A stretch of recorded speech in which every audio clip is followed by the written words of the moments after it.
Hello, this is Ms. Clark, one of your Everett Public School District high school teachers, and this is the 2020 to 2021 school year course registration process. Before we get started, I just wanted to provide you with a couple of links. The first link here is for the digital course catalog. In that course catalog, you will find all of the different graduation requirements that you need to fulfill, as well as overviews of each of the courses that we offer in our high schools. The second link is for the Home Access Center. This is the link you'll actually need to go to in order to enter your course decisions for next year.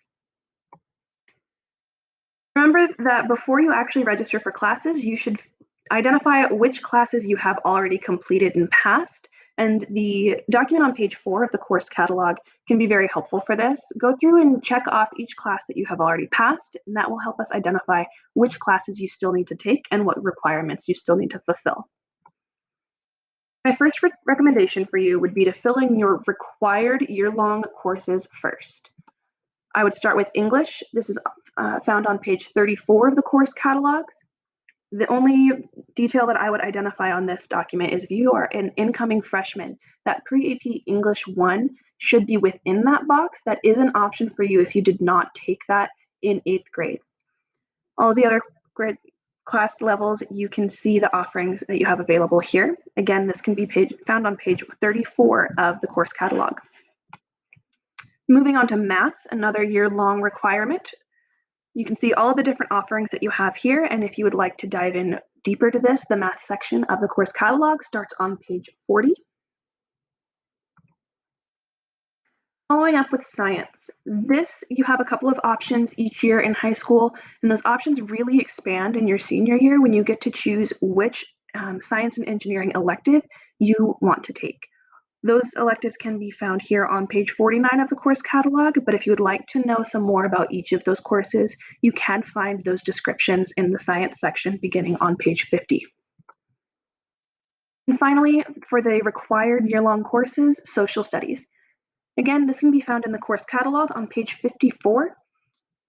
The piece of information I would like to explain is that for seniors, you can either take AP US Government and Politics, which is a year-long course, or Standard Government, which is a one-semester course, and then you would need to pick another social studies course, and those options are provided in the social studies electives box here on the page. And if you would like to dive in deeper into what some of those options are, you can check those out in the social studies section.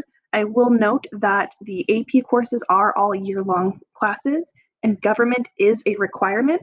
So if you take an AP psychology class, for instance, you would still need to take a semester of government in order to graduate. Once you have these year-long required classes, I would then fill in any year-long choice classes that you would like to take. This can involve courses such as ASB Leadership, AVID, Band, Yearbook, just to name a few. Once you have the year-long choice classes in, I would move to your single semester classes. This is going to be most art classes, unless you are taking AP. This would be leadership or advanced leadership.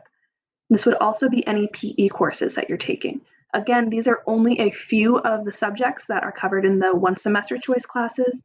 You can find more of this in the course catalog. Finally, I would make sure that you have a complete list of alternate classes that you would like to take. You will need to put in some alternate classes because there will be courses that get full quicker than others. And if you don't have any alternate classes identified, you will be placed in any open space that is available.